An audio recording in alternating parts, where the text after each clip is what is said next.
તમે ક્યારે અત્યારે આવ્યો ચોટાસણ હાલ એક કલાકથી પ્રસાદ લીધો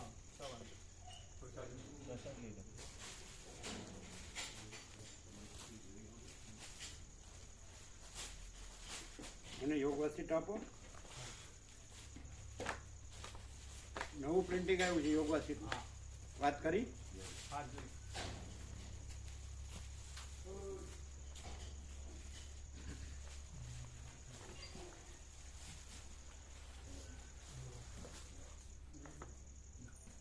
નવું આવ્યું ને તરત કઈ નહીં ઓળખો નહીં ને એક જ છે ને લેશો ને. હા લીજે.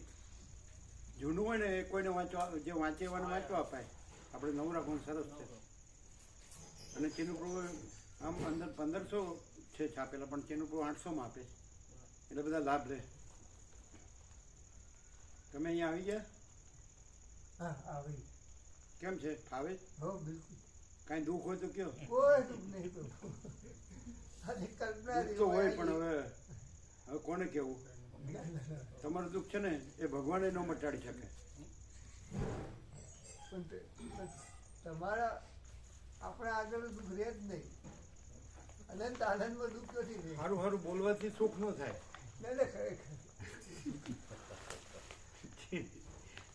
ગંભીરતાથી જોઈ જાય.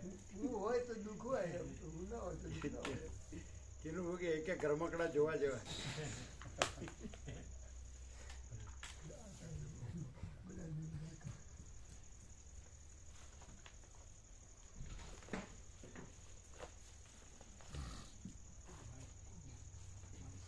તમે ક્યારે આવ્યો મહેન્દ્ર પ્રભુ?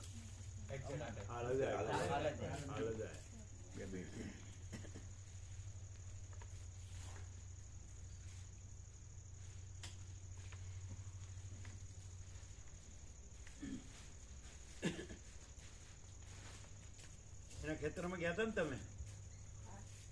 ભૂલી ગયા? આનંદ આવ્યો?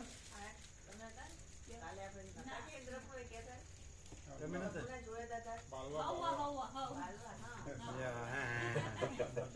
આ મહેન્દ્રપુર ના ખેતરમાં નતા ગયા? ઉપરે ગયા હતા ને અગસ્ત? હા ના હા ના.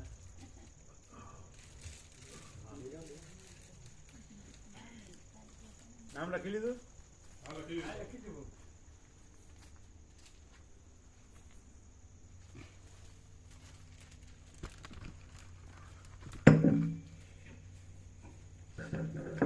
તમારી બેબી એ વાંચશે. હા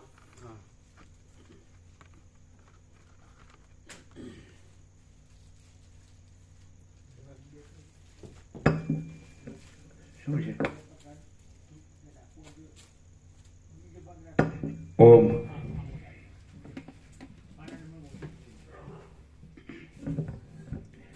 ઓમ ઓમ ઓમ.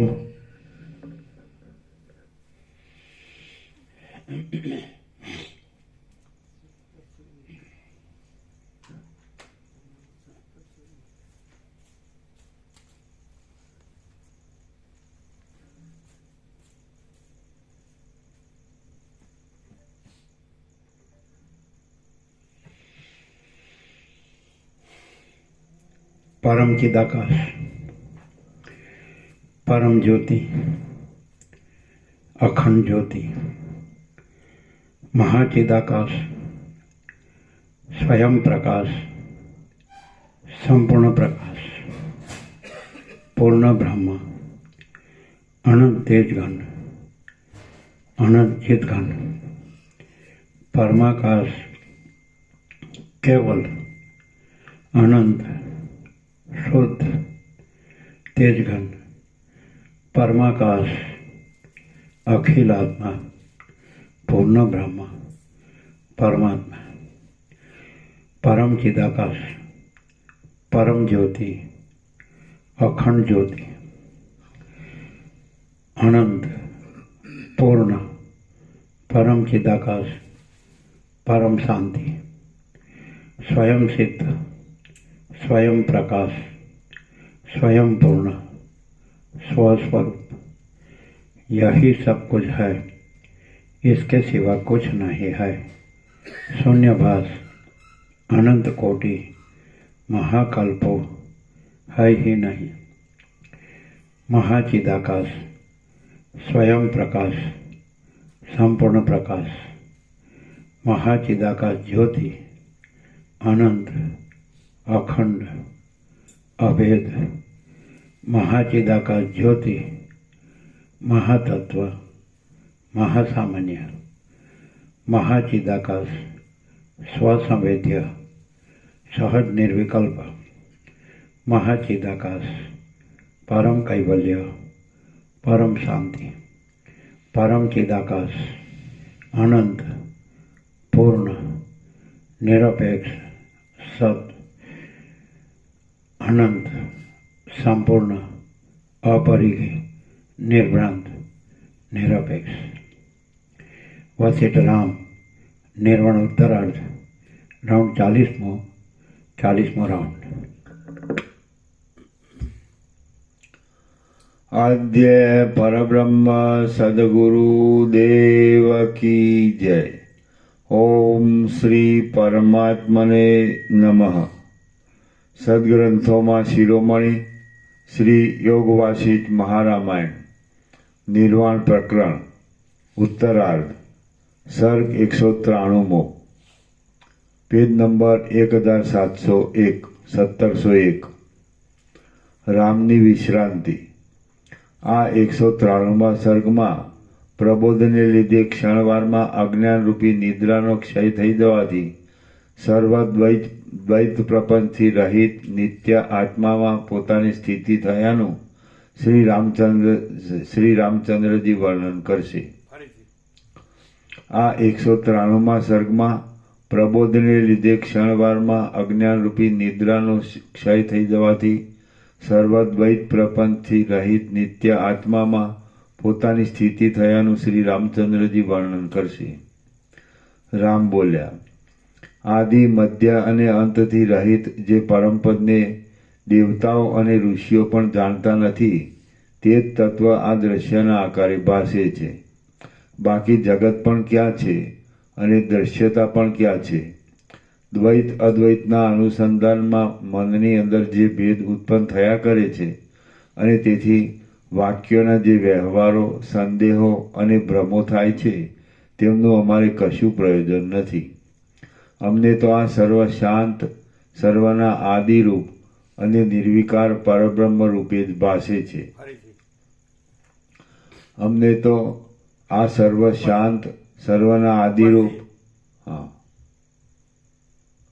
દ્વૈત અદ્વૈતના અનુસંધાનમાં મનની અંદર જે ભેદ ઉત્પન્ન થયા કરે છે અને તેથી વાક્યોના જે વ્યવહારો, સંદેહો અને ભ્રમો થાય છે તેમનું અમારે કશું પ્રયોજન નથી। અમને તો આ સર્વ શાંત, સર્વના આદિરૂપ અને નિર્વિકાર પરબ્રહ્મ રૂપે જ ભાસે છે। જેમ આકાશની અંદર મચ્છરામોવાળા આદિના જેવા આકારોની અને ગંધર્વનગર આદિની પ્રશાંત આભાસરૂપ સ્થિતિ હોય છે તેમ ચિદાકાશની અંદર આ વિશાળ ત્રૈલોક્યનું ભાન થાય છે। વસ્તુતઃ જોતા તે ચિદાકાશ રૂપ છે।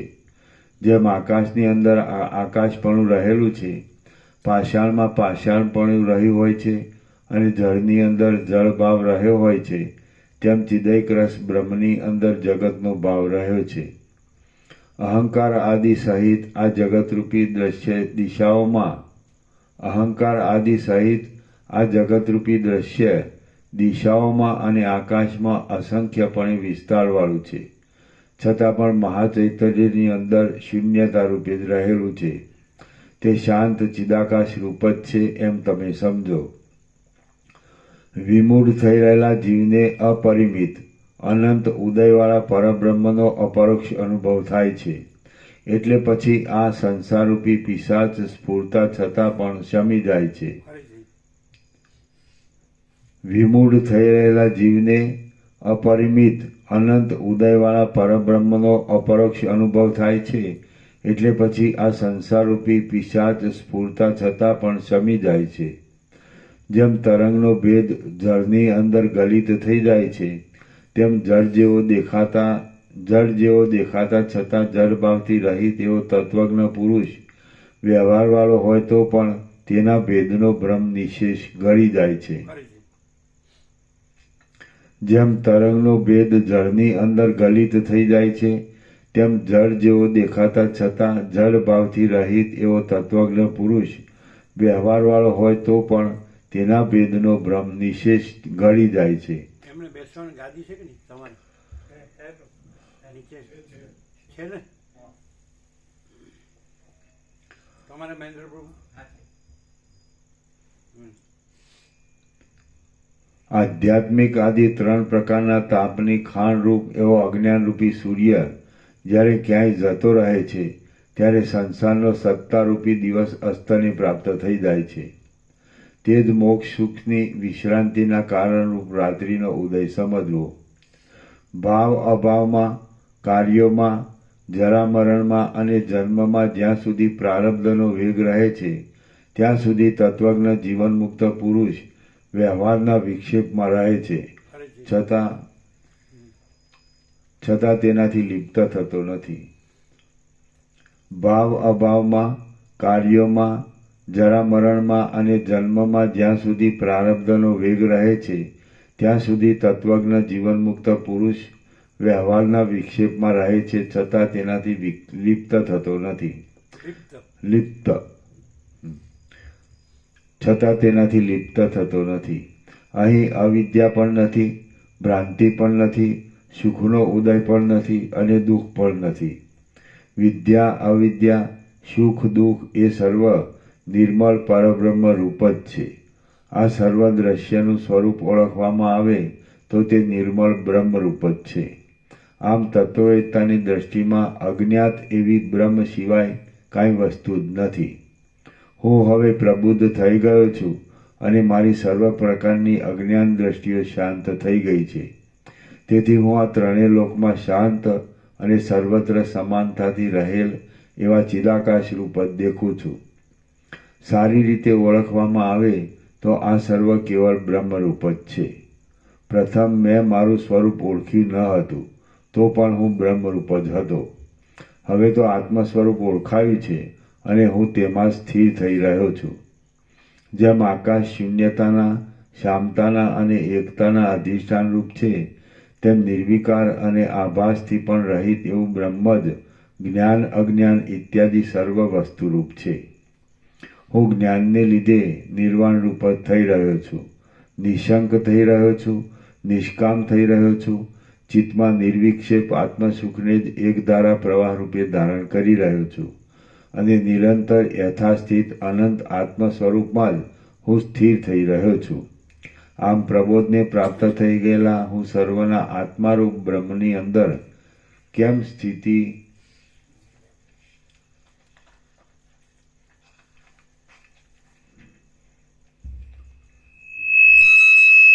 પ્રબોધને પ્રાપ્ત થઈ ગયેલા હું સર્વના આત્મારૂપ બ્રહ્મની અંદર કેમ સ્થિતિ ન રાખું? હું જ સર્વદા અનંત એવી સર્વ વસ્તુરૂપ છું અથવા કશારૂપ નથી, પરંતુ અત્યંત શાંત છું. આ સર્વ કાંઈ છે જ નહીં, સદરૂપ એક હું જ છું, અથવા તો દેશ કાળ આદિ આધારની અપ્રસિદ્ધિને લીધે હું ક્યાંય પણ નથી. અહો, આ કેવી આશ્ચર્યકારક શાંતિ છે! જે કંઈ જાણવા યોગ્ય હતું તે મેં જાણ્યું. બીજા અવિવેકીઓને દુષ્પ્રાપ એવું મોક્ષ સુખ પણ મેં મેળવ્યું. આ સમસ્ત વસ્તુઓનો સમૂહ મારી દ્રષ્ટિમાં બિલકુલ જ નથી.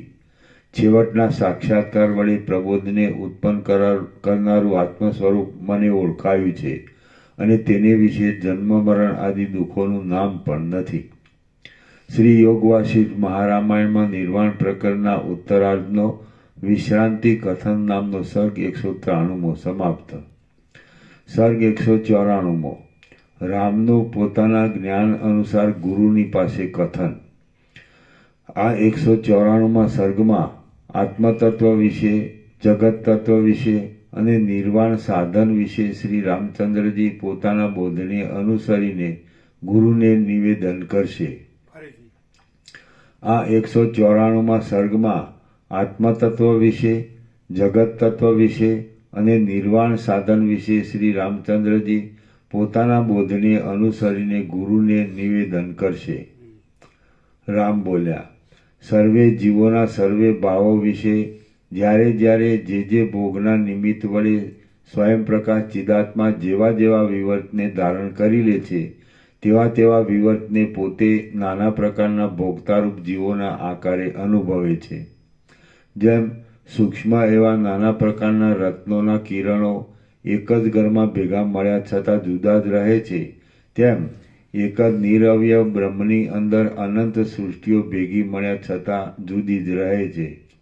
કેમ કે તે નિરવયવ બ્રહ્મની અંદર તાદાત્મ્યના અધ્યાસથી જ રહેલી છે. જેમ એક જ ઘરની અંદર નાના પ્રકારના રત્નોનો ઘાટો કિરણ સમૂહ એકબીજાને સંકળાશ ન થાય તેમ પ્રવેશ કરે છે અને ગતિ કરે છે, તેમ એક જ પરમાત્માની અંદર પ્રત્યક્ષ અને પરોક્ષ એવો જગતરૂપી કિરણ સમૂહ એકબીજાને પરસ્પર સંકળાશ ન થાય તેમ પ્રવેશ કરે છે અને ગતિ કરે છે.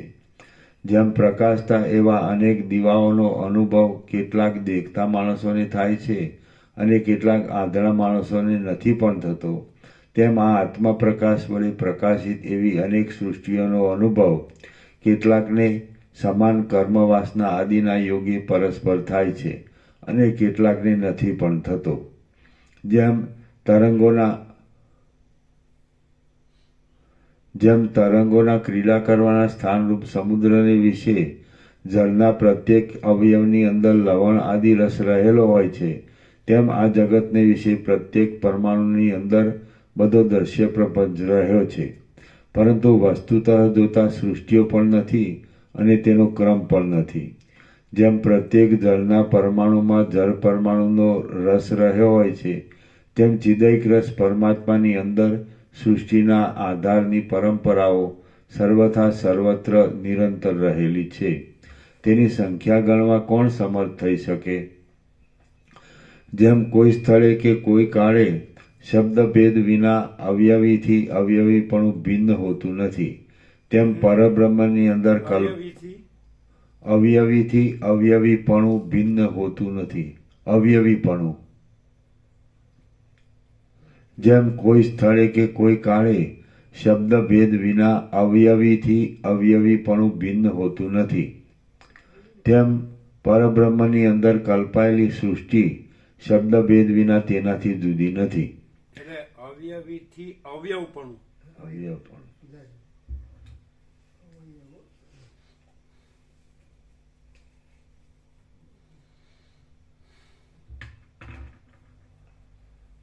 જેમ કોઈ સ્થળે કે કોઈ કાળે શબ્દભેદ વિના અવયવીથી અવયવપણું ભિન્ન હોતું નથી, તેમ પરબ્રહ્મની અંદર કલ્પાયેલી સૃષ્ટિ શબ્દભેદ વિના તેનાથી જુદી નથી.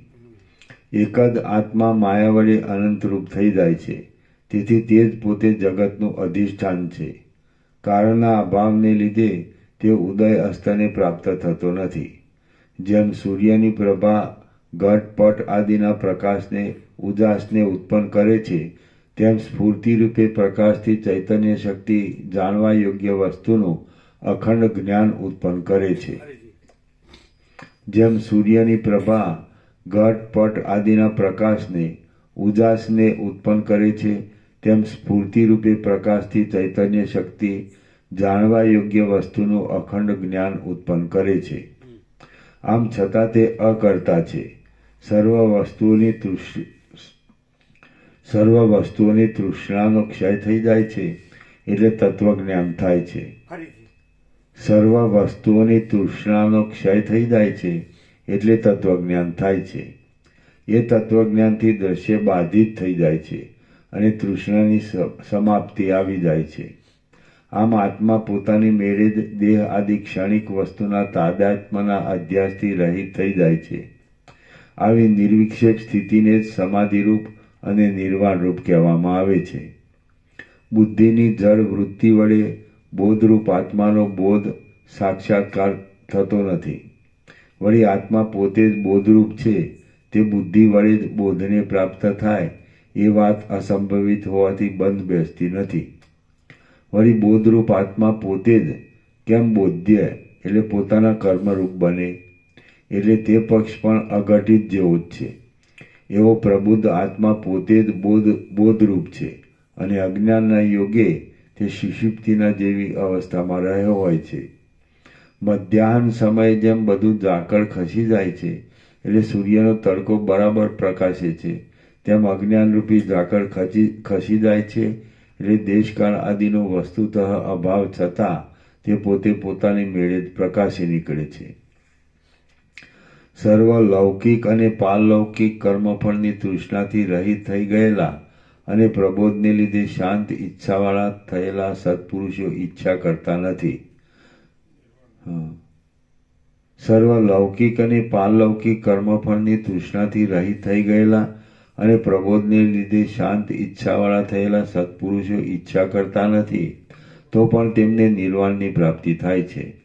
મોહરૂપી નિદ્રામાંથી જાગ્રત થયેલો, આત્મામાં જ આરૂઢ થઈ રહેલો, ધ્યાનાવસ્થિત અને પોતાના શુદ્ધ સ્વભાવમાં જ કેવળ સ્થિર થઈ રહેલો તત્વજ્ઞ પુરુષ કશું ગ્રહણ કરતો નથી, તેમ કશાનો ત્યાગ પણ કરતો નથી. જીવનમુક્ત પુરુષ મનના મનન વડે યુક્ત હોય છે, તો પણ તેને કર્મયોગમાં આસક્તિ હોતી નથી. આથી તે મનના મનનથી માન વિનાનો રહે છે અને સર્વને યથાસ્થિતપણે સાક્ષી રૂપે જોયા કરે છે. મનના મનન વિના મન વિના રહે.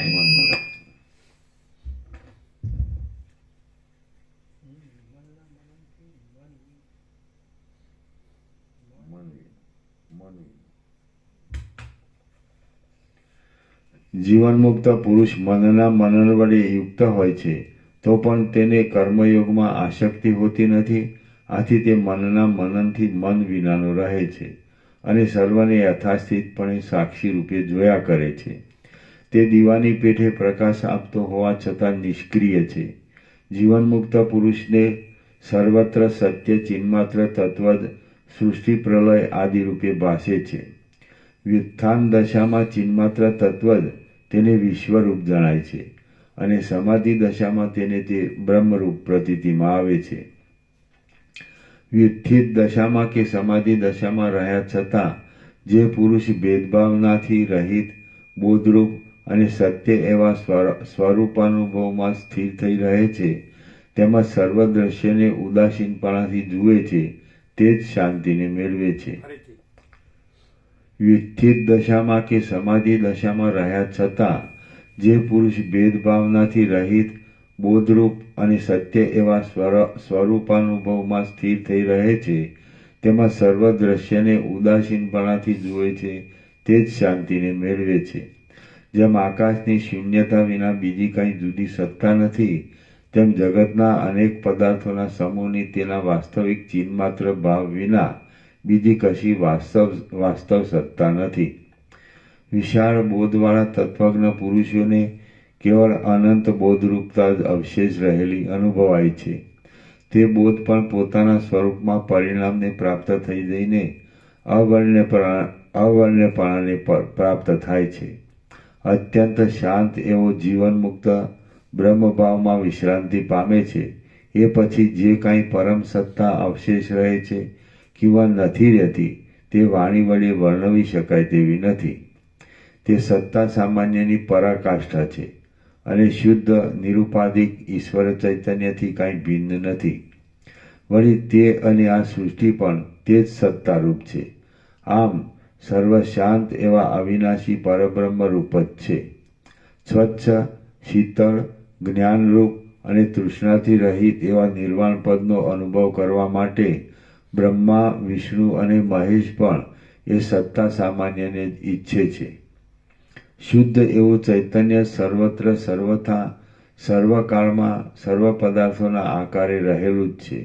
તે નિત્ય છે અને તેનો નાશ સંભવતો નથી. આ સંસાર અનેક સંતાપોથી ભરપૂર છે અને નિર્વાણ પદ અતિ શીતળ છે. સંસાર અનુપમ દુઃખરૂપ છે, ત્યારે નિર્વાણ પદ સર્વ દુઃખોને શાંત કરનારું હોવાથી અત્યંત શીતળ છે. બહાર નહીં કોતરેલી છતાં શિલાની અંદર રહેલી પૂતળીઓ જેમ કારીગરની બુદ્ધિમાં સ્ફુરે છે, તેમ આ અખંડિત બ્રહ્મ પોતાના સ્વરૂપની અંદર જગતના વેશે સ્ફુરે છે.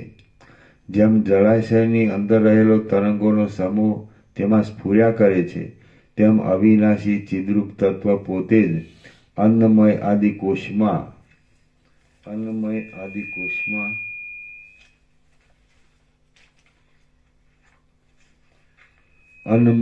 કોષમાં તથા બ્રહ્માંડ મંડળની અંદર અનેક દ્રશ્ય આદિના આકારે થઈ જઈ સ્ફુરિત થાય છે. અજ્ઞાનરૂપ આવરણ વડે આત્મભાવ ઢંકાયેલો હોવાથી જળ જેવા બની ગયેલા ચિદાકાશના જાણે કૃત્રિમ વેશ હોય તેવા જણાતા અને વિભક્ત નહીં છતાં વિભક્ત જેવા થઈ રહેલા જે જીવોએ નિર્વિભાગ આત્માની ભોગ તથા મોક્ષ આદિના સંબંધમાં જેવી ભાવના ઘણા લાંબા કાળ સુધી દ્રઢ અભિનિવેશથી કલ્પી લીધી હોય છે, તે જીવોને તેવી ભાવના પ્રમાણે અનુભવ થયો હોય છે. જેમ સ્વપ્નમાંથી જાગી ગયેલા પુરુષને પોતાના બંધુનું સ્વપ્નમાં મૃત્યુ કે જીવન પ્રતીતિમાં આવે છે, તો પણ જાગ્યા પછી તેમાં તેને સત્યતાની પ્રતીતિ થતી નથી, તેમ તત્વજ્ઞ પુરુષને દ્રશ્યમાં સત્યપણાની ભ્રાંતિ થતી નથી. જે કાંઈ આ દ્રશ્ય આદિ છે તે સર્વ શાંત પરમાનંદમય પરબ્રહ્મરૂપ છે. આમ જો અંદર સમજવામાં આવે કે ભાવના કરવામાં આવે તો પછી ભ્રમની ઉત્પત્તિ જ ક્યાંથી થાય? દેહના સંબંધથી અનુભવાતા ભોગો વિશે તથા તેના ઉપાયો વિશે જો યથાર્થ રીતે જ્ઞાનનો ઉદય થાય છે તો સ્વપ્નની પેઠે જ વૈરાગ્ય થાય છે. વૈરાગ્યથી જ્ઞાનની વૃદ્ધિ થાય છે અને જ્ઞાનથી વૈરાગ્યની વૃદ્ધિ થાય છે.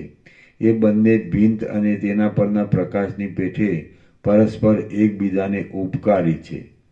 જે જ્ઞાન વડે વૈરાગ્ય થાય તે જ ખરું જ્ઞાન છે. બાકી જે વડે ધન, સ્ત્રી, પુત્ર આદિનો વધારો થતો રહે છે તે તો જડતા જ વધી છે એમ સમજવું. તૃષ્ણાથી રહિત થઈ જવું તે જ ખરું જ્ઞાન છે. બાકી જેમાં વિતૃષ્ણપણો વૈરાગ્ય નથી તે પાંડિત્ય તો મૂર્ખતા જ છે. પરસ્પર વૃદ્ધિ પામેલા જ્ઞાન અને વૈરાગ્ય વસ્તુતઃ અસત્ય જ છે. તેથી ચિત્રમાં આલેખેલા અગ્નિની પેઠે તે પોતાનું કાર્ય કરી શકતા નથી, માટે તે નહીં જેવા જ છે એમ માનવાનું નથી. કેમ કે જ્ઞાનની તથા વૈરાગ્યની નિરતિશય સંપત્તિ એ જ મોક્ષ કહેવાય છે. અને તેવા અનંત શાંત પદમાં સ્થિતિ રાખનાર પુરુષને પછી શોક કરવાનો સમય આવતો નથી. જે કાંઈ જાણવાનું હતું તે સર્વ જાણ્યું, જે છોડવાનું હતું તે છોડ્યું, જે કરવાનું હતું તે કર્યું, અને જે જોવાનું હતું તે સર્વ જોયું. જે કાંઈ છે તે સર્વ શાંત, આદિરૂપ અને નિર્વિકાર એવા પરબ્રહ્મ રૂપ જ છે. આત્મારામ પોતાના આત્મામાં જ રમી રહેલા આત્મારામ, શાંત, તૃષ્ણાથી રહિત અને નિરહંકાર એવા જીવનમુક્ત પુરુષની સ્થિતિ આકાશના જેવી નિર્મળ તથા નિસંકલ્પ છે. જેમ કોઈ પાંજરામાં પૂરાયેલો સિંહ ઊભો થઈને પોતાના પુરુષાર્થથી પાંજરાને તોડી નાખે છે, તેમ હજારોમાંથી કોઈ પરાક્રમી વિરલ નર જ જાગ્રત થઈ જઈને વાસનાઓના સમૂહરૂપી જાળને તોડી નાખે છે. જેમ શરદ ઋતુમાં વાદળા પોતાની મેળે સમી જાય છે, તેમ આત્મપ્રકાશને પ્રાપ્ત થયેલો શુદ્ધ અને અંતરપ્રકાશવાળો તત્વવેત્તા પુરુષ પોતાની મેળે જ શાંતિ પામે છે. જેણે જાણવાનું જાણી લીધું છે, જે સંકલ્પથી રહિત થઈ ગયો છે, જેનું હૃદય સંકલ્પોનું ઉલ્લંઘન કરી રહ્યું છે અને જે વાસનાથી પણ રહિત છે એવો જીવનમુક્ત પુરુષ પવનની પેઠે નિસંગપણે વ્યવહાર કર્યા કરે છે અથવા તો વ્યવહાર ન કરતા સમાધિમાં વિશ્રાંત થઈ રહે છે. વસ્તુ માત્રમાં રહેલા શુદ્ધ તત્વનું મનન કરવાથી આ સર્વ દ્રશ્ય ભ્રાંતિ માત્ર છે એવો જે સ્થિર નિશ્ચય થાય છે, તે નિશ્ચયપૂર્વક સર્વત્ર આકાશની પેઠે નિર્લેપ રહેવું અને વાસનાથી રહિત એવી સ્થિતિ રાખવી એ જ મોક્ષ દશાની સ્થિતિ છે. શુદ્ધ અંતઃકરણવાળા પુરુષને વિશે વાસનાના ક્ષયનો ઉદય થાય છે. આ સર્વ બ્રહ્મરૂપ છે એમ સમજવામાં આવે છે અને નિર્વાણમાં સ્થિર બુદ્ધિ થઈ જાય છે. એટલે અનંત એવી મોક્ષ નામની ઓળખાતી ઉત્તમ શાંતિ પોતાની મેળે જ ઉદય પામે છે. સર્ગ 194 સમાપ્ત. સર્ગ 195 જીવનમુક્ત દશામાં સ્થિર થવા વિશે. આ 195માં સર્ગમાં શ્રી રામચંદ્રજી કે જે પોતે પ્રબોધને પ્રાપ્ત થઈ ગયેલા છે તેમના ઉત્તમ વચનો સાંભળી તેમની પ્રશંસા કરી પાછી પરીક્ષા કરવા માટે ગુરુ વશિષ્ઠજી કેટલાક પ્રશ્નો પૂછશે અને શ્રી રામચંદ્રજી તેનું સમાધાન કરશે. વશિષ્ઠ બોલ્યા, અહો રામચંદ્રજી, હવે તમે પ્રબુદ્ધ થયા છો. આ તમારી વાણી અવિવેકી પુરુષોના પાપોને દૂર કરનારી છે, તેમજ પ્રબુદ્ધ પુરુષોને હર્ષ ઉપજાવી કાંઈક આનંદપૂર્વક હાસ્ય ઉત્પન્ન કરનારી છે. આ જગત અસત્ય જ છે, છતાં ભાષા કરે છે. સંકલ્પનો ક્ષય થતાં તે શાંત થઈ જાય છે. એ જ શાંતિ છે. નિર્વાણ પણ એ જ છે અને ખરો પરમાર્થ પણ એ જ છે. કલ્પના અને અકલ્પના, નિર્વિકલ્પ ભાવ એ બંને પરબ્રહ્મના જ રૂપ છે, બીજાના નથી. જેમ પવનમાં ચપળતા અને સ્થિરતા બંને રહ્યા હોય છે તેમ તે બંને બ્રહ્મની અંદર રહેલ છે. તો તેમાં દ્વિત્વ એકત્વ વળી ક્યાંથી હોય? શાંતિમાં એટલે સમાધિમાં અથવા વ્યવહારમાં પ્રબુદ્ધ પુરુષની શિલાના ગર્ભની પેઠે જે નિર્વિક્ષેપ સ્થિતિ રહે છે તે જ નિર્મળ મુક્તા સ્થિતિ કહેવાય છે. હે રામચંદ્રજી, અમે સમાધિમાં અને વ્યવહારમાં એ જ નિષ્પાપ પદમાં રહીને જ આ પ્રમાણે સમાનતાથી રહ્યા કરીએ છીએ. વ્યવહારમાં રહ્યા છતાં પણ શાંત અને પ્રબુદ્ધ બ્રહ્મા વિષ્ણુ મહેશ આદિ જીવનમુક્તો પણ નિરંતર એ જ પદમાં સ્થિત થઈ રહેલા છે. અમે શિલાના ગર્ભની પેઠે નિર્વિક્ષેપ સ્થિતિમાં છીએ અને પ્રબુદ્ધ છીએ. અમારી એ નિર્વિકાર સ્થિતિનું અવલંબન કરી તમે પણ આજથી એ જીવનમુક્તમાં પૂર્ણ સ્થિરતાને પ્રાપ્ત થઈને રહો. રામ બોલ્યા, આ જગત મિથ્યા છે. તે બ્રહ્મની અંદર ઉત્પન્ન થયેલું જ નથી. તેની જુદી સત્તા નથી. તે આરંભથી રહિત અને નિરાકાર છે, છતાં તે અનિર્વચનીય માયા વડે ભાષા કરે છે. તે જાજવાના જળની પેઠે કેવળ મિથ્યા ભ્રમરૂપ છે. તરંગ અને ચકરીઓના પાણીમાં થનાર કંપની પેઠે તે કંપ્યા કરે છે. સુવર્ણમાં બિનરૂપે ભાસતા કંકણ આદિ આભૂષણોની પેઠે તે બ્રહ્મમાં અજ્ઞાનથી જ બિનરૂપે ભાસે છે. સ્વપ્નમાં તથા સંકલ્પ સૃષ્ટિમાં ખડા થઈ ગયેલા પર્વતની પેઠે તે મનોમય તથા આભાસરૂપ છે. વશિષ્ઠ બોલ્યા, જો તમે બરાબર પ્રબોધને પ્રાપ્ત થઈ ગયા હો તો હું તમને આ પૂછું છું. તમે તમારા પોતાના બોધની વૃદ્ધિ માટે મારા સંશયને દૂર કરો. આમ આ જગતરૂપી આભાસ નિત્ય અનુભવમાં આવતા છતાં, અતિ સ્પષ્ટપણે દેખાતા છતાં અને પ્રત્યક્ષ હોવાથી માથે ચડાવી લેવો પડે એવો હોવા છતાં કેમ નથી? કેમ મિથ્યા છે? રામ બોલ્યા, આ પ્રપંચ કોઈપણ દેશકાળમાં થયેલો જ નથી અને તેને લીધે વંધ્યાના પુત્ર જેવા આ મિથ્યા પ્રપંચની સત્તા ભ્રમરૂપ જ છે. આ જગતરૂપી ભ્રાંતિનું કયું કારણ છે કે તેથી તે ઉત્પન્ન થાય? ક્યાંય પણ કારણ વિના કાર્ય સંભવતું નથી.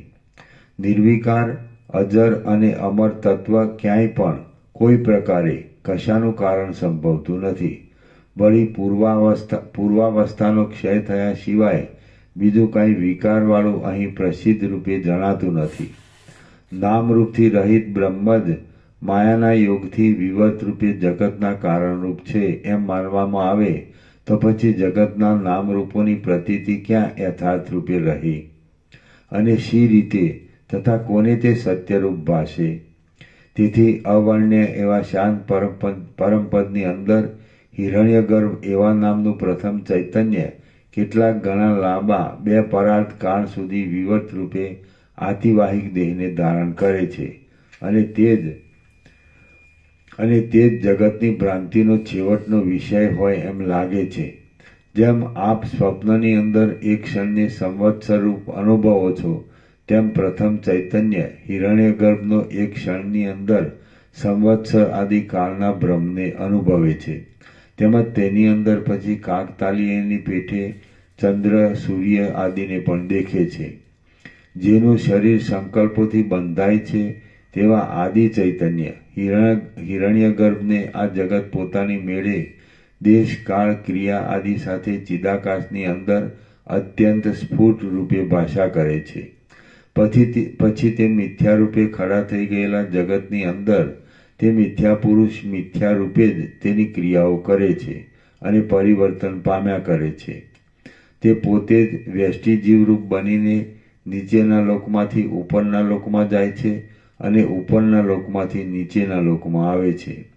કાકતાલી એની પેટે તેના સંકલ્પની પ્રથમ પ્રમાણે આજ પર્યંત જો એક જ સ્થિતિ રહી હોત તો કલ્પિત એવા અનંત સાધનોવાળા પદાર્થોના અનર્થોનો સંભ્રમ પણ તે જ પ્રમાણે સ્થિતિને ધારણ કરી રહ્યો હોત.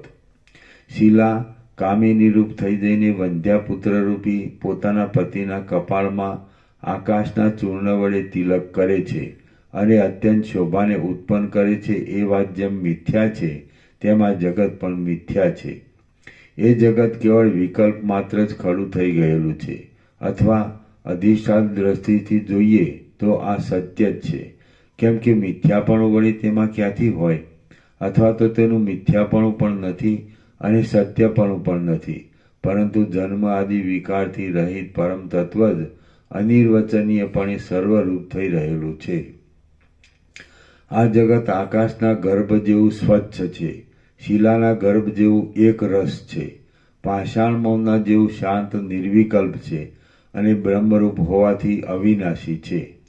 વિરાટ રૂપ આતિવાહિક દેહ ચિન્માત્ર છે, છતાં ચિદાત્માના સર્વાત્મ ભાવ વિશેના માયિક સંકલ્પથી તે સર્વના આકારે થઈ રહેલ છે. તેની અંદર ભાવનાના બળથી ચિદાકાશના વિવર્ત રૂપે જે કાંઈ સ્ફૂર્તિ ઉઠે છે તે જ જગત રૂપે ભાસે છે. આમ શાંત અત્યંત સમાનપણે સર્વત્ર વિસ્તરી રહેલ અનાદિ અને અનંત એવું ચિદાકાશ જ છે. અહીં જગતની વાત જ ક્યાં છે? જેમ જળની અંદર તરંગોના ઉછળવાથી તથા બેસી જવાથી જળના સ્વભાવમાં કાંઈ ફેરફાર થતો નથી, તેમજ પરબ્રહ્મની અંદર જુદા જણાતા ભાવ અભાવ વડે કાંઈ તેના પોતાના સ્વરૂપમાં ફેરફાર થતો નથી. જળની અંદર જેમ જળબિંદુ એક રસપણે મળી જાય છે, તેમ એ શુદ્ધ પરમપદની અંદર ભૂત ભવિષ્યને જાણનાર કેટલાક વિવેકી પુરુષો એક રસપણે લીન થઈ જાય છે. જાણે પરબ્રહ્મનો કોઈ વેશ હોય અથવા કાર્ય હોય અથવા કોઈ અવયવ હોય, તેમજ આ જગત બ્રહ્મની અંદર ભાસે છે. એ નિર્મળ શાંત પદની અંદર જગત કે તેની ક્રિયાઓ સંભવતા નથી. સ્વપ્નનું સ્વપ્નપણું જણાયા પછી, દ્રશ્યનું બ્રહ્મપણું જણાયા પછી અને ઝાઝવાના જળનું ઉખર માત્રપણું જણાયા પછી કોણ તેમાં સત્યપણાની ભાવના બાંધે?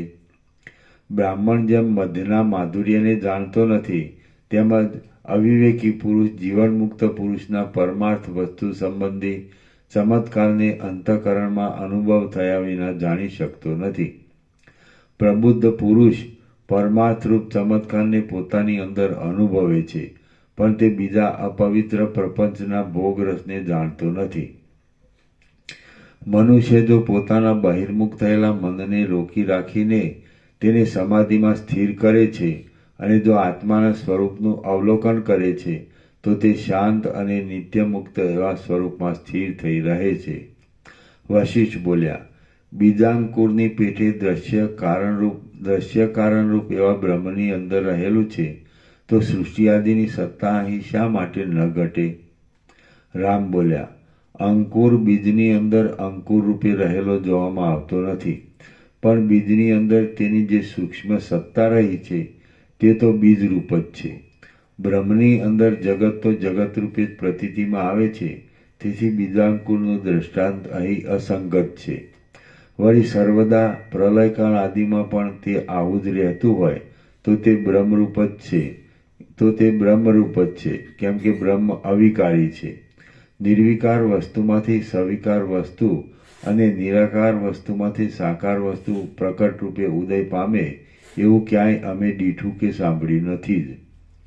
જેમ એક પરમાણુની અંદર અનેક મેરુઓની સ્થિતિ અસંભવિત છે, તેમ નિરાકાર પરબ્રહ્મની અંદર આ સાકાર દ્રશ્યની સ્થિતિ સંભવતી નથી. સંપુટમાં જેમ રત્ન રહે છે, તેમ નિરાકાર બ્રહ્મની અંદર આ મહદ આકારવાળું જગત રહ્યું છે. એ વાત સંપુટમાં જેમ રત્ન રહે છે તેમ નિરાકાર બ્રહ્મની અંદર આ મહદ આકારવાળું જગત રહ્યું છે. એ વાત ઉન્મત્તના વચન જેવી છે. શાંત એવું પરબ્રહ્મ આ સાકાર દ્રશ્યનો આધાર છે એ વાત પણ ઘટતી નથી. કેમ કે સાકાર વસ્તુનું અવિનાશીપણું ક્યાં દેખાય છે? અપૂર્વ અને સ્વપ્નની પેઠે રૂઢ થઈ રહેલા આકારોને લીધે બોધમય બુદ્ધિ જ ક્ષણિક આકારને ધારણ કરી લે છે. એવી બૌદ્ધોની કલ્પના પણ અહીં ઘટતી નથી. સૃષ્ટિનો જે અનુભવ થાય છે એ કોઈ અપૂર્વ લોકોત્તર સ્વપ્ન છે. કેમ કે તેમાં પ્રથમ નહીં અનુભવેલ વસ્તુ પણ અનુભવમાં આવે છે અને સ્વપ્નમાં તો જાગ્રતમાં અનુભવેલો અર્થ જ સંસ્કાર રૂપે અંતઃકરણમાં રહી અભ્યસ્ત વિષયની પેઠે દેખાય છે. જાગ્રત છે તે જ સ્વપ્ન છે એ વાત પણ અહીં ઘટતી નથી. કેમ કે જો તેમ હોય તો સ્વપ્નમાં મરી ગયેલો અને સ્મશાનમાં લઈ જઈ બાળી નાખેલો પુરુષ પ્રાતઃકાળમાં કેમ જોવામાં આવે છે? સ્થૂળ શરીરથી રહિત થયેલને સ્વપ્ન જોવામાં આવતું નથી. માટે અશરીર એવા આત્મામાં સ્વપ્ન આદિ અવસ્થાનો આરોપ કરવો અઘટિત છે. સ્થૂળ શરીરથી રહિત થયેલને સ્વપ્ન જોવામાં આવતું નથી. માટે અશરીર એવા આત્મામાં સ્વપ્ન આદિ અવસ્થાનો આરોપ કરવો અઘટિત છે. આવી વાત પણ કાંઈ યોગ્ય નથી. કેમ કે પિશાચ આદિ સંભવે છે અને તેની સ્વપ્નવત સ્થિતિ પણ અનુભવમાં આવે છે. આ સ્વપ્નના જેવા આભાસ ચિદાત્માની અંદર વિવત રૂપે રહેલો છે. નિરાકાર પરમાત્મા પોતાના વિવત રૂપે પ્રસરી રહેલા સૃષ્ટિ આદિ નાના પ્રકારના આકારથી રહ્યા છે. સ્વપ્નમાં આત્માની અંદર સાક્ષી ચૈતન્ય જ શૈલ આદિ રૂપે વિવત ભાવથી થઈ રહે છે.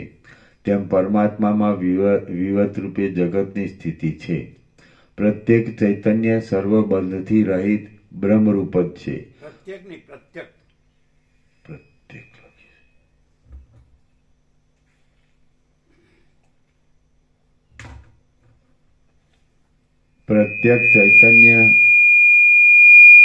પ્રત્યેક ચૈતન્ય સર્વબંધથી રહિત બ્રહ્મરૂપ જ છે અને સ્વપ્ન તુલ્ય આ પ્રપંચ અજ્ઞાનથી જ થયેલો છે. એવો સિદ્ધાંત દ્રઢ સમજાઈ જાય તેમજ વાસ્તવિક આત્મ સ્વરૂપ ઓળખાઈ જાય એટલે જગતનું અસ્તિત્વ કે નાસ્તિત્વ, ભાવ કે અભાવ એ કશું અનુભવાતું નથી. ફરીથી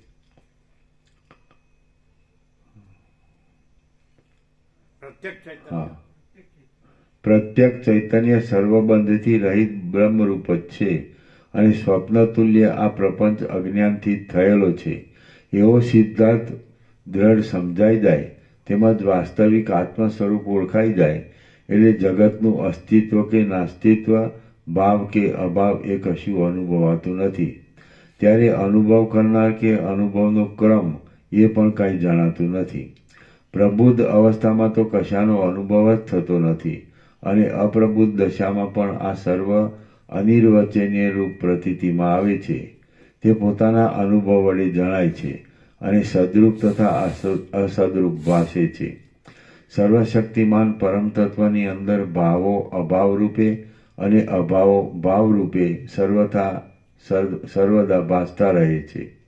બ્રહ્મની અંદર જગતને આકારે વૃદ્ધિ પામે છે અને ચિદાકાશની અંદર જગત રૂપે વિસ્તાર પામે છે. પણ વસ્તુતઃ જોતા ચિદાકાશમાં જગતને આકારે વૃદ્ધિ થવી સંભવતી જ નથી. આ હું અને દ્રષ્ટા દ્રશ્ય તથા દર્શન રૂપે દેખાતો આ દ્રશ્ય બ્રહ્મ શાંત ચિદાકાશનો જ વિસ્તાર છે. તેમાં ભિન્ન આદિ સ્થૂળ આકાર સંભવતો નથી. જેમ પોતાનું કલ્પેલું સંકલ્પનગર સત્ય નથી તેમાંનું ભિન્ન આદિ પણ કાંઈ સત્ય હોતું નથી. તે જ પ્રમાણે આ જગત વિશે સમજવાનું છે. માત્ર એક નિર્વિકાર શાંત પરબ્રહ્મ સત્ય છે. આ સર્વ અખંડિત, પૂર્ણ, પરમ શાંત, નિર્વિકલ્પ, નિરાભાસ, અનાદિ, અનંત અને સ્ફૂર્તિથી રહિત એવા બ્રહ્મરૂપ જ છે. મારું પોતાનું સ્વરૂપ જન્મ મરણથી રહિત છે, શાંત છે, આદિ અંત વિનાનું છે, ઉપાધિથી રહિત છે અને નિરાકાર છે. તેને મેં બરાબર ઓળખી લીધું છે. જે જીવ ચૈતન્ય અંદર પ્રકાશી રહેલું છે તે જ વાક્ય ભાવને પ્રાપ્ત થાય છે, કેમ કે જે પૃથ્વીમાં લીન હોય તે જ અંકુર ભાવને ધારણ કરે છે. હું શુદ્ધ જ્ઞાનમય એક આત્મારૂપ છું અને દ્વિત્વ એકત્વ આદિથી રહિત છું. તે હું દ્વિત્વ એકત્વ આદિની કાંઈ પણ કલ્પનાને બિલકુલ સમજતો જ નથી. આ સર્વ પુરુષો જીવતા છતાં મારી દ્રષ્ટિમાં બ્રહ્મ માત્ર હોવાથી નિત્ય મુક્ત છે, મૌનવાળા છે, સર્વ આરંભથી રહિત છે અને આકાશમાં રહેલા શૂન્ય ભાવની પેઠે તે બ્રહ્મમાં અભિન્ન રૂપે રહ્યા છે. જગત ત્વચા આદિ ઇન્દ્રિયો વડે અનુભવમાં આવે છે, તેથી મોટા આરંભવાળું જણાય છે અને વિલક્ષણ છે. આમ છતાં પણ ભીંતમાં આલેખેલા ચિત્રની પેઠે તે આભાસ માત્ર છે. મનોરાજ્યની પેઠે ખડું થઈ ગયેલ છે અને અનિર્વચનીય છે. તે પર્વતમાંથી ઉતરેલી પ્રતિમાના જેવું છે. જાણે કોઈ કથામાં વર્ણન કરાતું હોય, જાણે આકાશની અંદર સંભ્રાસુરની રચેલી માયા હોય અને જાણે કોઈ સ્વપ્ન જ ખડું થઈ ગયું હોય તેવું આ જગત છે. સૃષ્ટિના આદિકાળમાં આ જગત સ્વપ્નની પેઠે જ અવલંબન વિના નિરવયવ રૂપે ભાસે છે, તો પછી તેની સત્યતા કેવી હોય? આ જગત અવિવેકીઓની દ્રષ્ટિમાં સત્ય છે, વિવેકીની દ્રષ્ટિમાં તે મિથ્યા છે, બ્રહ્મવેત્તાની દ્રષ્ટિમાં તે બ્રહ્મરૂપ છે અને શાંત પુરુષની અંદર ક્રમે કરી તે શાંત થઈ જઈ શૂન્ય રૂપ જ પ્રતીતિમાં આવે છે. તત્વજ્ઞ પુરુષની દ્રષ્ટિમાં સ્થાવર જંગમ સહિત આ સર્વ ભાવો અને હું, તમે વગેરે સર્વ જગત ચિદાકાશ રૂપ જ છે. હું ચિદાકાશ રૂપ છું, તમે ચિદાકાશ રૂપ છો, જગત ચિદાકાશ રૂપ છે અને આકાશ પણ ચિદાકાશ રૂપ છે. માટે તમે ચિદાકાશની સાથે એકતાને પ્રાપ્ત થઈ ચિદાકાશ રૂપ બની જાઓ. તમે ચિદાકાશ રૂપ થઈ ગયા છો, તેથી પુરુષોમાં શ્રેષ્ઠ છો. તમે સ્વરૂપ જ્ઞાન વડે આકાશના જેવા સર્વના આત્મારૂપ છો. તમે આકાશ જેવા નિર્વિકાર છો અને પૂર્ણ આનંદરૂપ એવા બ્રહ્મથી અભિન્ન છો. આમ સમજી હું તમને વંદન કરું છું. આ જગત ચિદરૂપ હોવાથી ચિદાકાશમાંથી ઉત્પન્ન થાય છે તથા પાછું તેમાં જ તે લય પામી જાય છે. વળી તે કારણ વિના જ ખડું થઈ ગયેલું હોવાથી નિર્મળ ચિદાકાશ રૂપ જ છે. સર્વ પદથી અતીત અને સર્વ શાસ્ત્રની યુક્તિઓનું પણ ઉલ્લંઘન કરી રહેલા તે નિર્દ્વંદ્વ પદનો આશ્રય કરી તમે પણ ચિદાકાશ રૂપ જ થઈ રહ્યા છો. હું પણ નથી, જગત પણ નથી, હાથ પગ આદિ અવયવ પણ નથી અને ઘટપટ આદિ પદાર્થો પણ નથી, પરંતુ સર્વ આકાશ જેવા સ્વચ્છ સૂક્ષ્મ ચિદાકાશ રૂપ છે. આજે મેં તમને સર્વ વસ્તુઓનો નિષેધ બતાવ્યો છે તે તાર્કિક આદિ વાદીઓની નિંદા કરવા યોગ્ય જણાય રુચિ થશે નહીં. તો પણ આત્મજ્ઞાનને ઈચ્છનાર વિવેકી પરીક્ષકોની સભામાં આ વિચાર ઝળકી ઉઠે તેવો છે. સર્વ પદાર્થોનો નિષેધ છેવટ કાષ્ટ મૌન ઉત્પન્ન કરનાર છે, તેથી તેનો વિવાદ કરવામાં આવતો નથી. કેમ કે વિવાદથી નિશેષ એવા આત્માનો પરિચય થતો નથી, એટલે તેમાંથી આત્મજ્ઞાન થવું સંભવિત નથી. જે પ્રત્યક્ષ આદિ પ્રમાણો વડે અગમ્ય છે, ચિહ્નથી રહિત છે અને પોતાના અનુભવ વડે જણાય તેવું છે, તે બ્રહ્મ વિવાદો વડે શી રીતે મળે? સર્વ શાસ્ત્રભેદના અર્થને ઉલ્લંઘી રહેલ, ચિહ્નથી રહિત, સ્વચ્છ, એક જન્મ આદિ વિકારથી રહિત, અનુભવ સ્વરૂપ, નામરૂપથી રહિત, સર્વના આદિરૂપ અને સંજ્ઞાઓની કલ્પનાથી પણ રહિત એવું શુદ્ધ એક ચિદાકાશ જ અહીં છે, બીજું કશું નથી. માટે તેમાં બીજા દ્રશ્ય આદિ નિરુપયોગી મેલની શંકા રાખવાનું કાંઈ જ પ્રયોજન નથી. શ્રી યોગ વાસિષ્ઠ મહારામાયણમાં નિર્વાણ પ્રકરણના ઉત્તરાર્ધનો બોધ પ્રકાશીકરણ નામનો સર્ગ 195મો સમાપ્ત. સર્ગ 196મો કાવડિયાઓનું આખ્યાન. આ 196મા સર્ગમાં ગુરુ શાસ્ત્ર આદિ ઉપાય વડે જે રીતે બ્રહ્મની પ્રાપ્તિ થાય તે રીતે લાકડાની કાવડ ઉપાડનાર કાવડિયાના આખ્યાન વડે સંક્ષેપથી વર્ણન કરવામાં આવશે. વાલ્મીકી બોલ્યા, હે મહાબુદ્ધિશાળી, કમળના જેવા સુંદર નેત્રવાળા શ્રી રામચંદ્રજી ઉપર પ્રમાણે કહી મુહૂર્ત માત્ર વિશ્રાંત થયા અને મૌનપણે પરમ પદમાં સ્થિર થઈ ગયા.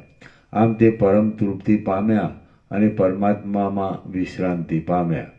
હવે તે પોતે સર્વ જાણતા હતા, છતાં લીલા વડે વશિષ્ઠ મુનિને ફરીવાર પૂછવા લાગ્યા. રામ બોલ્યા, સંશયરૂપી વાદળોને વિખેરી નાખવામાં શરદ ઋતુના જેવા હે મહાસમર્થ ભગવાન મુનીશ્વર, હમણાં મારા ચિત્તમાં આ એક કોમળ સંશય ઉત્પન્ન થયો છે કે સંસારરૂપી મહાસાગરમાંથી તારનારું આ મહાજ્ઞાન સમસ્ત વાગજાળનું ઉલ્લંઘન કરીને વાણીથી બહાર રહેલું છે.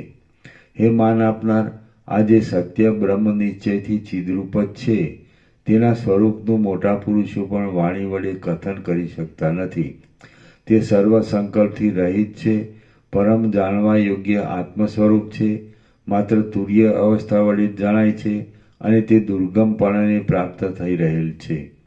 એ નિર્વિકલ્પ બ્રહ્મ પ્રતિયોગી, પ્રતિયોગી એટલે અભાવ, એ નિર્વિકલ્પ બ્રહ્મ પ્રતિયોગી વ્યવચ્છેદ અને સાંખ્ય ઇત્યાદિ ભેદને ઈચ્છનાર પુરુષોને સવિકલ્પ તથા બોધ કરવાને એ સમર્થ એવા શાસ્ત્રોના વચનો વડે શી રીતે મળી શકે?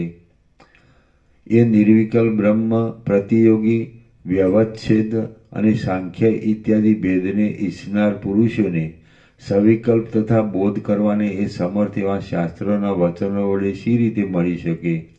શાસ્ત્રોમાં અનેક પ્રકારના દ્રઢ વિકલ્પો અને શબ્દો આદિ રહેલા છે. એ શાસ્ત્રોથી કંઈ જ્ઞાનનો લાભ થતો નથી. તો પછી અનેક વિકલ્પ આદિ ભ્રાંતિ પરંપરામાં ભટકવા માટે ગુરુ તથા શાસ્ત્ર આદિની કલ્પના શા સારું કરવામાં આવે છે? હે વક્તાઓમાં શ્રેષ્ઠ મહારાજ, તત્વજ્ઞાન થવામાં ગુરુ તથા શાસ્ત્ર આદિ કારણરૂપ છે કે નથી? આ વિષયમાં આપ એક નિશ્ચય કહો.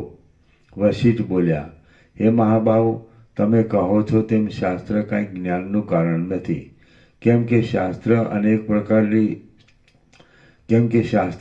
પ્રકારની શબ્દ રચનાઓ વડે રચાયેલું છે અને પરમપદ એવા નામથી રહિત છે. છતાં હે રામચંદ્રજી, એ શાસ્ત્ર આદિ કેવી રીતે ઉત્તમ બોધ જ્ઞાન આપે છે તે વિશે હું તમને સંક્ષેપથી કહું છું. કોઈ એક ઠેકાણે ઘણા લાંબા કાળથી ક્ષુદ્ર જાતિના દુર્ભાગી કાવડિયાઓ હતા. ગ્રીષ્મ ઋતુ વડે જેમ જૂના ઝાડો સુકાઈ જાય છે તેમ તેઓ દુઃખ વડે દુબળા થઈ ગયા હતા. તેઓ અટળ ગરીબાઈમાં હતા, તેથી ફાટી તૂટી ગોદડીઓથી કામ ચલાવતા હતા.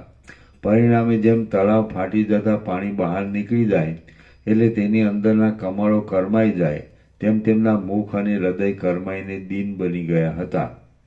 દરિદ્રતાથી સળગી રહેલા એ કાવડિયાઓ પોતાના જીવિત માટે વિચાર કરવા લાગ્યા કે કઈ યુક્તિથી આપણે પેટ ભરીએ.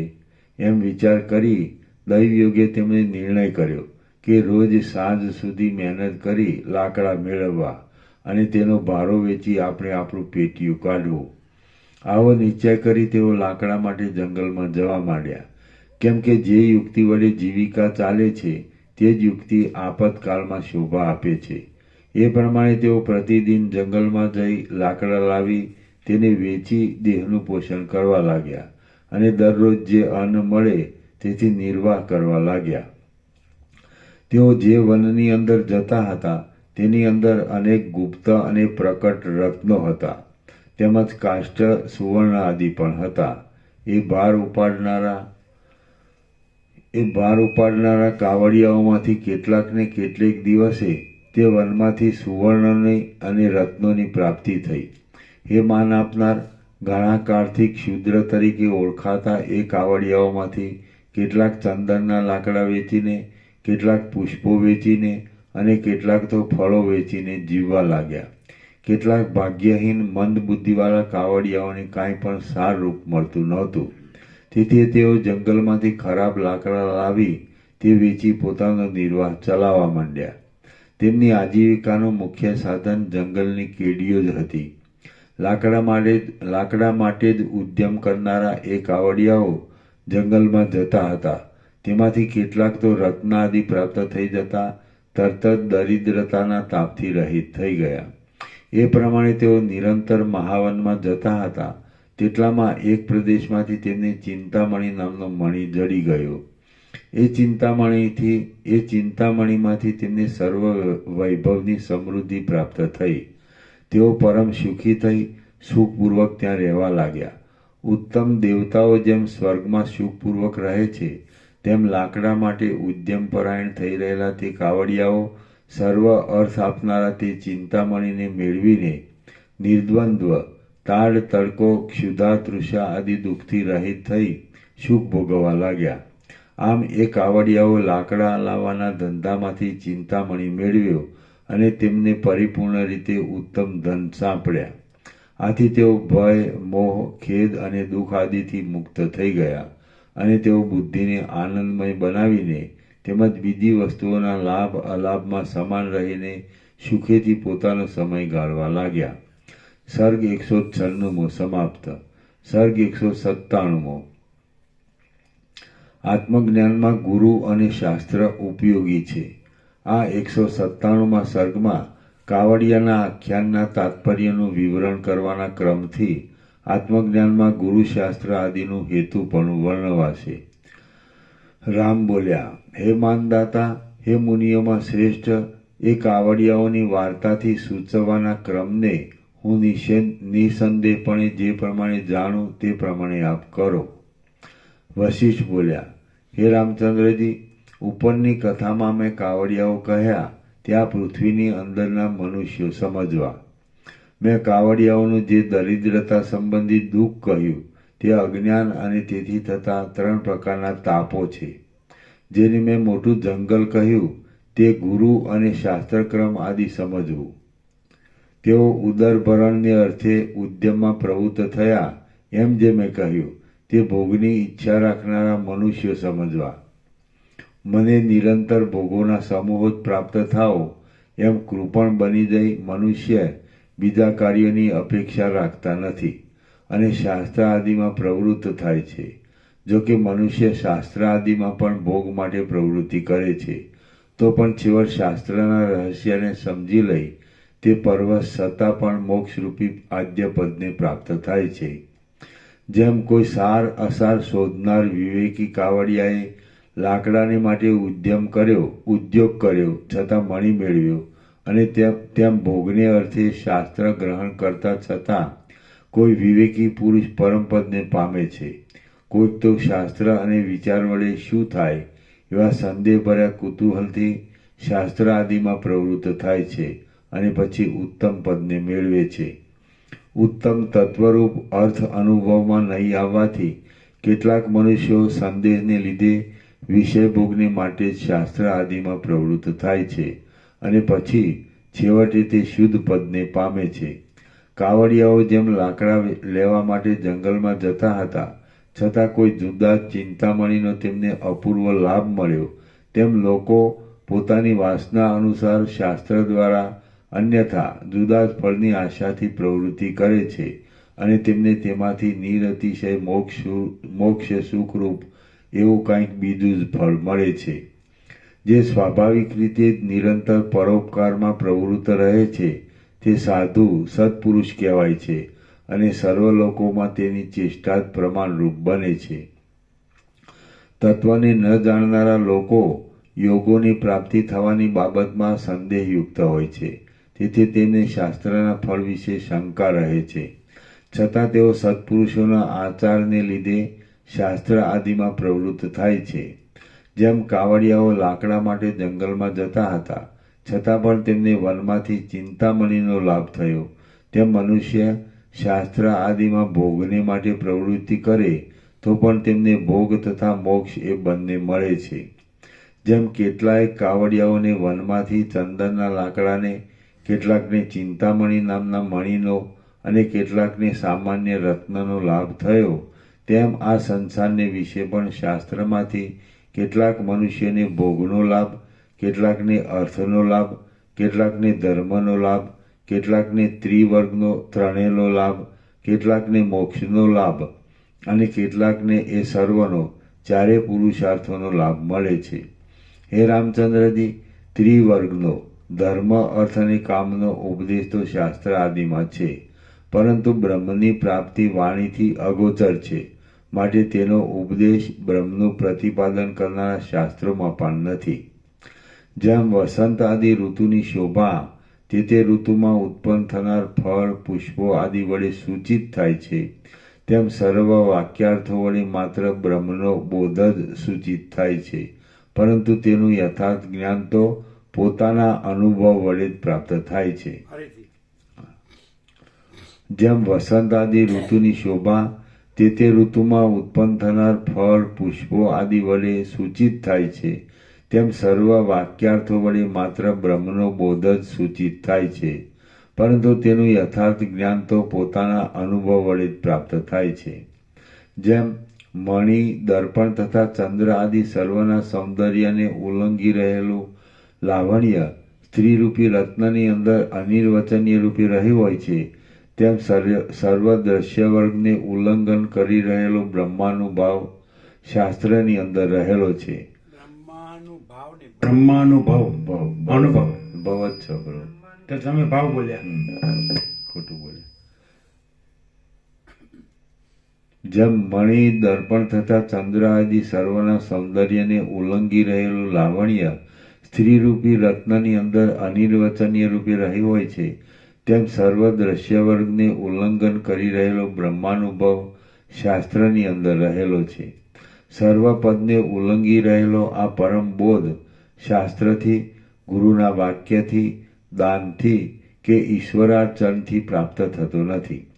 હે રામચંદ્રજી, આ સર્વ પરમાત્માની અંદર વિશ્રાંતિ થવામાં કારણરૂપ નથી, છતાં તેઓ શી રીતે યથાર્થપણે કારણરૂપ થાય છે તે વિશે હું કહું છું, તે સાંભળો.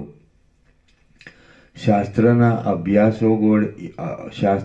અભ્યાસ યોગ વડે ચિત્ત વિશુદ્ધતાને પ્રાપ્ત થાય છે, અને તે નિષ્કામ છતાં પણ તત્કાળ શુદ્ધ પદને દેખે છે. આ શાસ્ત્રથી અવિદ્યાનો સાત્વિક ભાગ વધે છે, અને એ સાત્વિક ભાગ વડે તેનો તામસ ભાગ ક્ષય પામે છે. શાસ્ત્રરૂપી મુખ્ય જળ વડે મેલને ધોઈ નાખનાર પુરુષ અચિંત્ય શાસ્ત્ર પ્રભાવને લીધે અને નિત્ય શુદ્ધ આત્મવસ્તુના સામર્થ્યથી પરમ શુદ્ધતાને પ્રાપ્ત થાય છે. સૂર્ય અને સમુદ્ર નજીક થઈ જાય છે ત્યારે તે બંનેની ઈચ્છા નહીં છતાં પણ સ્વાભાવિક રીતે પ્રથમ ન દેખાતું ત્રીજું સૂર્યનું જળમાં પડેલું પ્રતિબિંબ ખડું થઈ જાય છે.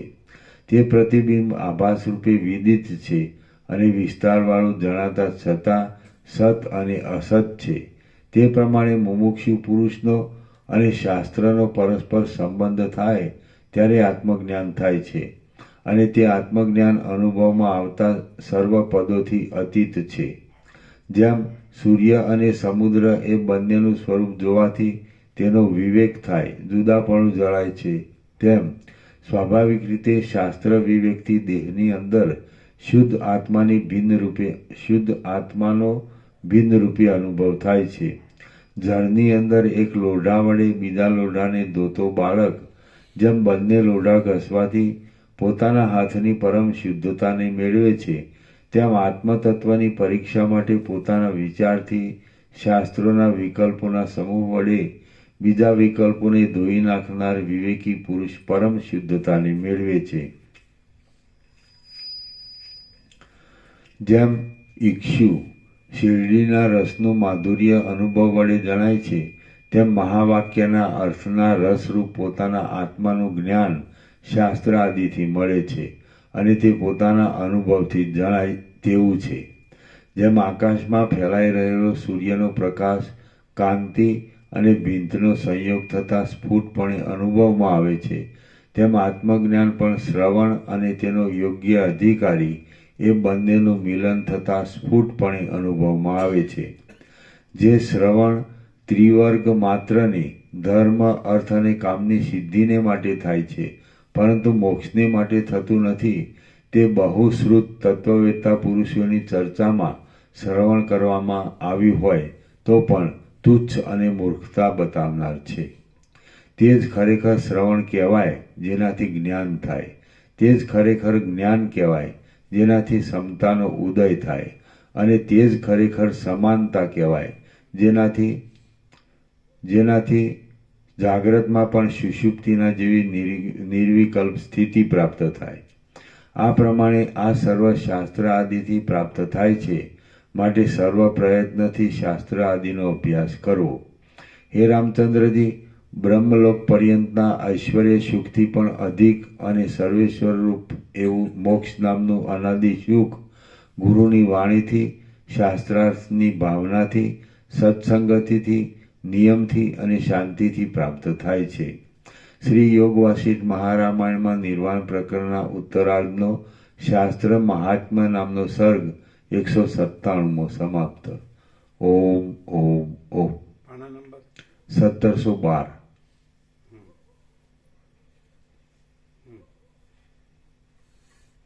પ્રસાદ આપી દો.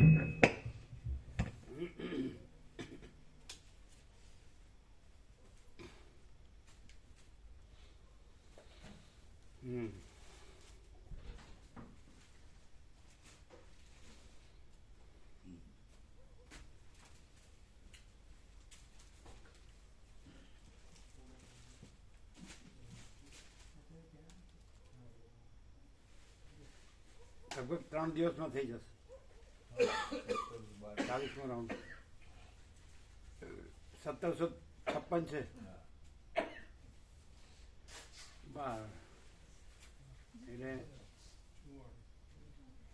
રોજના 20 23 20 40. બસ ત્રીજે દિવસે પૂરું. આજે બુધવાર છે ને, ગુરુ શુક્ર ને શનિ. વાહ. અને પછી રાઉન્ડ 41.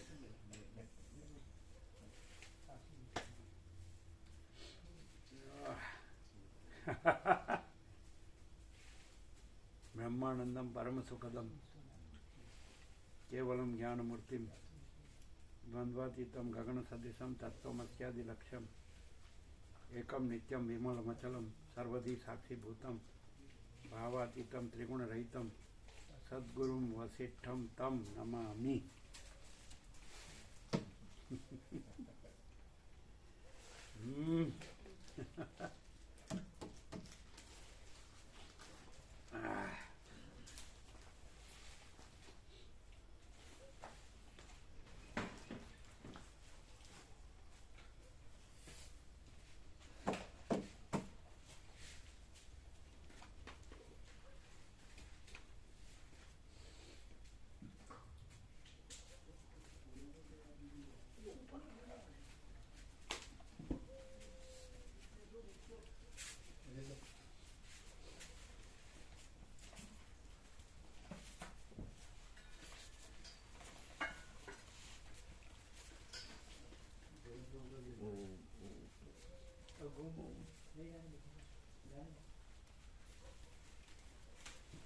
કેમ ત્રણેય છોકરાને જેટલા છોકરા છોડ્યું થાય બધાનું સંબંધ કરવા જવાનું કે નહીં? હા પ્રભુ.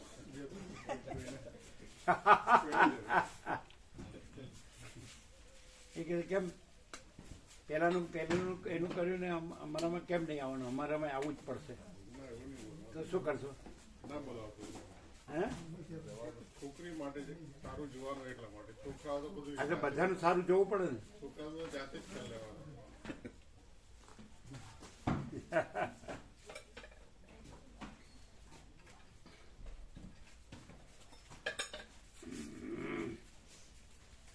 खाली सरल में रहे तो उससे बड़ा क्या है वर्ल्ड में? खाली भटकने का, दुखी होने का,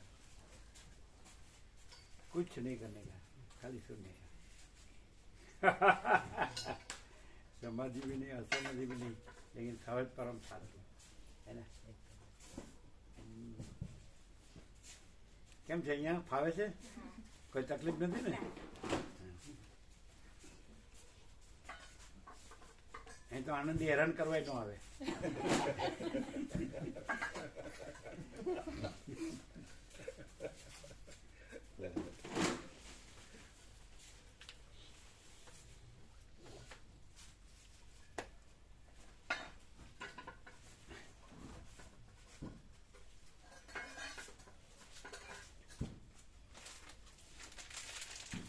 તમે સાથે આવ્યા બાળવાથી ના અમે અમદાવાદથી જ આવ્યા અમદાવાદથી રમેશ પ્રભુના ભાઈ હા જય પ્રભુ સુખડિયા ઓમ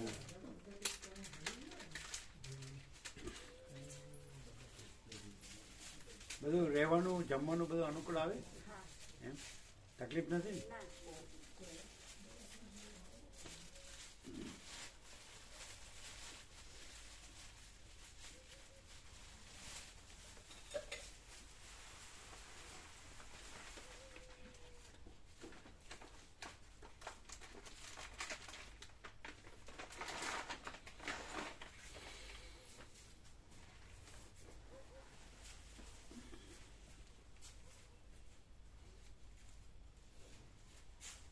पूरा गुजराती समझ में आता है हाँ थोड़ा बहुत थोड़ा थोड़ा कुछ छूट जाता है बाकी क्या है सब हिंदी गुजराती शब्द तो समान ही है लगभग कुछ का मतलब नहीं मालूम पड़ता है तो वो छूट जाता है हैं? कुछ का मतलब मालूम नहीं पड़ता तो वो छूट जाता है कुछ शब्द ऐसे होते हैं लेकिन मेन तो हाँ मेन एकदम प्रकाश जो मुख्य होता है जो वो- सार है हाँ, वो तत्व समझ जो एकदम सार है और उसमें जो शांति है शांति वो तो वो तो एकदम- सहज है वो तो एकदम वो तो सहज। है ही मेन वही है। हाँ।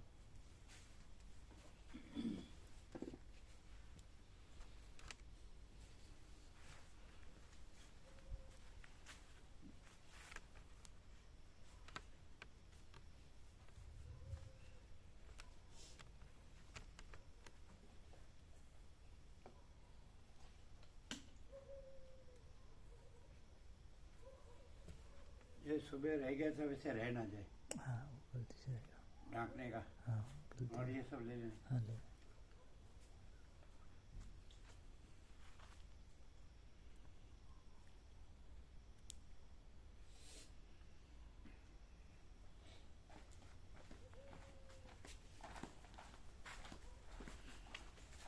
આમાં હા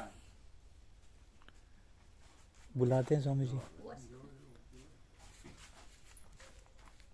તારી અંદર રહેલો પરમાત્મા જગતના કોઈ પણ ગુરુ કરતા અનંત ગણો મહાન છે બરાબર